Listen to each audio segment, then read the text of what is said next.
Hello mga lakwacheros. Tip of the week ngayon is use GitHub for your version control. Kasi sa totoong production, sometimes meron kang existing workflow na gusto mong i-upgrade. But while you are upgrading, naka-experience ka ng mga error.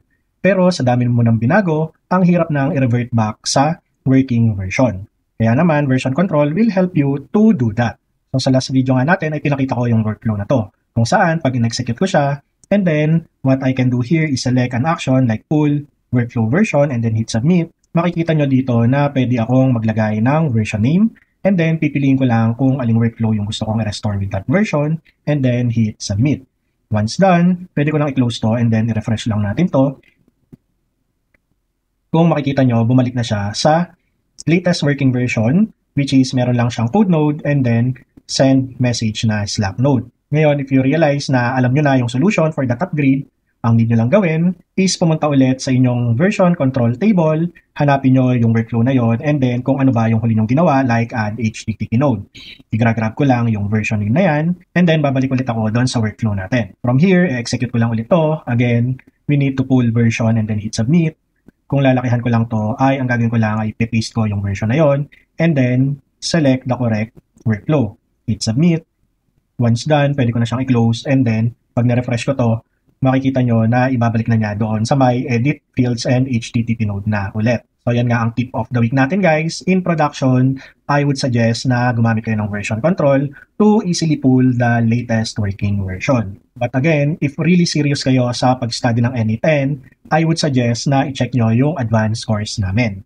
Kasi dito, hindi lang itong workflow na to kung saan nakakapag-commit and pull ng version yung tinuro namin sa advanced course, kundi meron din siyang additional na pwede kayong mag-pull ng workflow sa main repository nyo as NE10 builder, and then i-create siya automatically sa client side nyo. Oo, pwede nyong i-copy and paste yung workflow nyo, pero kailangan nyong i-edit ulit lahat ng node na merong credentials. Kasi kahit magkapangalan pa yung credential nyo, iba ang credential ID mo sa credential ID ng NE10 ng client mo. With this workflow, siya na ang bahalang mag-map ng tamang credential ID para gagana na agad siya sa client mo. And then hindi lang yan, meron ding final workflow dito kaming dinagdag kung saan pwede kang mag-create ng release sa GitHub, and then automatically i-detect ng release trigger yon to update your global workflow kung saan hindi kailangan ng credential, para once you do that, from your main repo, i-update na niya automatically lahat ng client mo. So, mas madali nang mag-scale up at mas madaling mag-handle ng multiple clients. So, for now guys, yun yung ating advanced NE10 na magfo-focus sa building client-ready MVPs ay naka-presell ng $99. Kasi ina-upload pa lang namin yung mga videos. Sa ngayon, nasa module 2.2 na kami. Pag natapos namin hanggang module 6, tataas na yan ng $199. And again guys, remember lang may important prerequisite tayo.